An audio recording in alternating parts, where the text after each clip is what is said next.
2 mini series produk analis kebijakan. Kali ini kita akan bicara tentang policy paper. Kenapa kita perlu mendokumentasikan saran kebijakan? Hasil analisis kebijakan akan bermanfaat apabila dikomunikasikan secara efektif kepada pembuat kebijakan. Salah satu bentuk komunikasi yang umum dilakukan adalah melalui pendokumentasian secara tertulis. Namun, untuk dapat menyampaikan saran kebijakan secara efektif, kemampuan menulis saja tidaklah cukup. Analis kebijakan harus dapat memahami kebutuhan dan karakteristik audiens atau pembuat kebijakan. Misalnya, memahami masalah publik, apa yang sedang menjadi pemikiran pembuat kebijakan, cara penyajian data yang menjadi preferensi pembuat kebijakan, seperti data statistik serial atau data gambar, foto, atau data kisah sukses di tempat lain, atau best practice gitu ya. Dokumen saran kebijakan dapat menjadi alat untuk berbagi tujuan dalam proses kebijakan. Dokumen saran kebijakan seperti policy brief atau policy paper tidak hanya digunakan untuk menyampaikan saran kebijakan bagi para pengambil keputusan, namun juga dapat disebarluaskan kepada komunitas kebijakan lain dalam rangka menyampaikan informasi dan mempersuasi komunitas tersebut.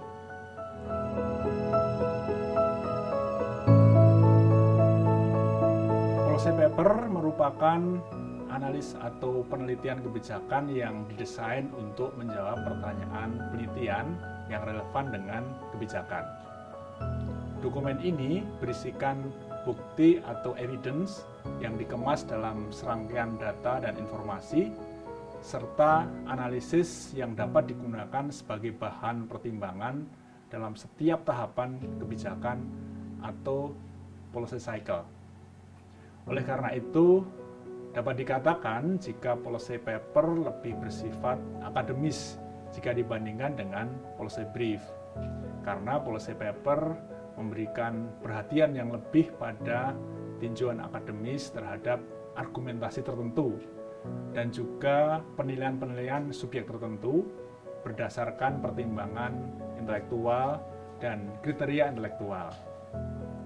Nah, berbeda dengan policy brief, pengguna atau target audience dari policy paper tidak hanya para pembuat kebijakan, tetapi juga akademisi, yakni stakeholder yang berasal dari institusi pendidikan tinggi, peneliti, masyarakat akademik, atau pemerhati kebijakan. Sedangkan masyarakat umum bukanlah target utama policy paper selayaknya policy brief.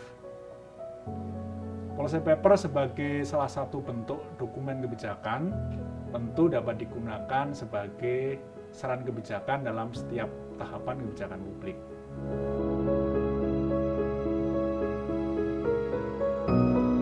Di sini, policy paper bertujuan memberikan rekomendasi dengan jelas bagi para pembuat kebijakan.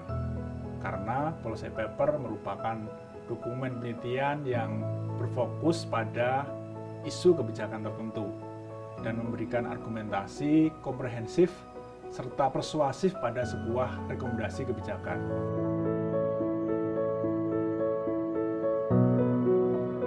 Sebagai dokumen analisis kebijakan, berikut kriteria policy paper yang baik. Pertama, memberikan definisi dan merinci isu kebijakan penting dalam kerangka kerja kebijakan saat ini yang perlu dijawab. Kemudian yang kedua, memberikan garis besar cara-cara yang dapat dilakukan atau kebijakan alternatif untuk menjawab isu tersebut. Kemudian ketiga, memberikan evaluasi mengenai hasil yang mungkin diperoleh dari pilihan-pilihan tersebut berdasarkan kerangka kerja analisis yang telah digariskan dan bukti dari kerangka kerja kebijakan saat ini.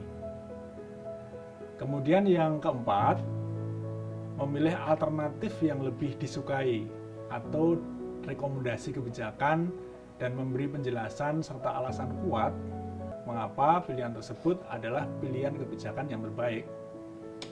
Kemudian yang kelima, berfokus pada rekomendasi dan analisis isu-isu kebijakan yang dapat mencakup banyak variabel atau faktor yang kompleks.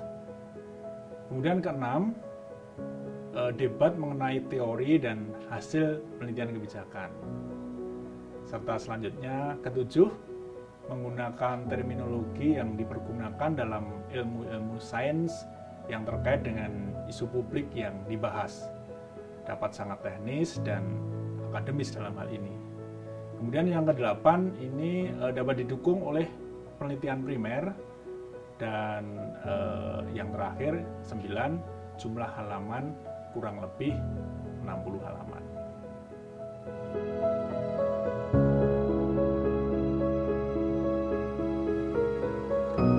Lalu berikut cara menyusun policy paper yang efektif. Pertama, mendefinisikan masalah atau isu kebijakan dengan mencermati dan menggarisbawahi urgensi dan temuan signifikan terkait masalah atau isu kebijakan tersebut dengan berbagai basis data, sehingga pendefinisian masalah ini bersifat objektif. Kemudian yang kedua, menyajikan analisis data, bukan sekedar menyajikan data.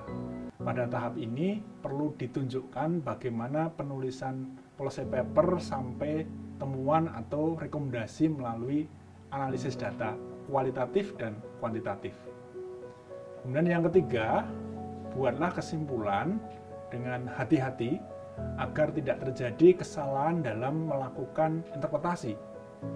Kemudian yang keempat, meringkas temuan atau rekomendasi kebijakan.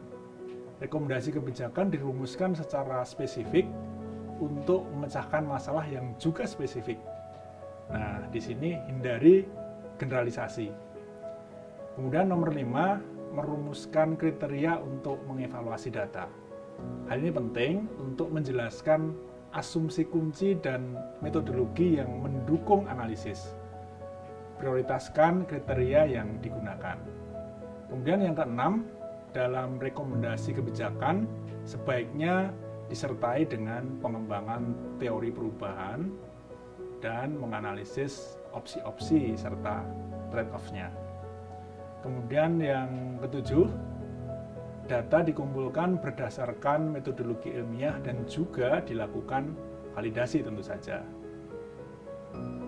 Kedelapan, identifikasi pendapat yang pro dan kontra, serta menseleksi yang patut dimunculkan. Kemudian kesembilan, memprediksi hasil atau outcome yang diperkirakan akan muncul, baik itu diharapkan maupun tidak diharapkan. Dan yang ke-10, merumuskan langkah mitigasi atas hasil atau outcome kebijakan yang tidak diharapkan.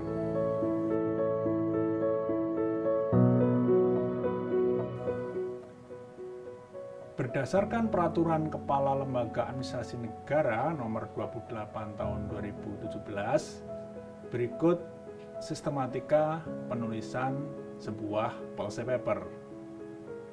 Yang pertama, diawali dengan ringkasan eksekutif. Kemudian kedua diikuti dengan adanya pendahuluan di situ, latar belakang dan kebijakan menyusul. Ketiga, kemudian yang keempat ada pernyataan kebijakan.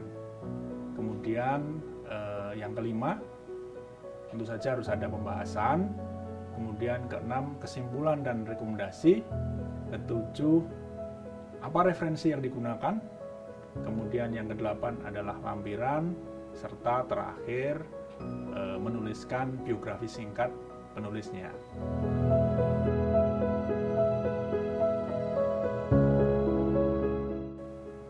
Nah, berikutnya, agar policy paper yang disusun memiliki dampak optimal, maka perlu dilakukan langkah-langkah sebagai berikut, yaitu yang pertama, susunlah policy paper yang mengangkat isu penting dan menarik bagi stakeholders dan para pembuat kebijakan. Kemudian yang kedua, policy paper yang disusun harus dapat memberikan rekomendasi dan solusi yang meyakinkan bagi para pembuat kebijakan. Kemudian yang ketiga, bagikan policy paper yang telah disusun pada acara-acara yang penting seperti seminar misalnya yang berkaitan dengan topik yang diangkat di dalam policy paper tersebut. Kemudian yang keempat, perlu diingat hari ini peran internet, khususnya media sosial yang tidak dapat dipandang sebelah mata saat ini. Nah, bagikan policy paper melalui media sosial, instansi atau knowledge management system instansi agar dapat menjangkau sebanyak mungkin stakeholders terkait. Kemudian yang kelima, sering dibutuhkan pendekatan langsung kepada para pembuat kebijakan yang sesuai dan ditargetkan dalam policy paper. Lakukan pendekatan atau advokasi langsung kepada mereka. Namun, pastikan sekali lagi bahwa policy paper yang disusun telah dibuat semenarik mungkin dan memiliki rekomendasi kebijakan yang tajam sehingga mampu menjadi solusi bagi permasalahan yang ada. Nah, itulah saudara-saudara bagaimana kita sebagai seorang analis kebijakan itu mampu membuat policy paper yang baik, yang menarik. Tentu saja pada akhirnya yang paling penting apa yang Anda sarankan akan diterima oleh pembuat kebijakan, kemudian akan digunakan sebagai dasar untuk menyusun, memformulasikan, dan memutuskan sebuah kebijakan publik.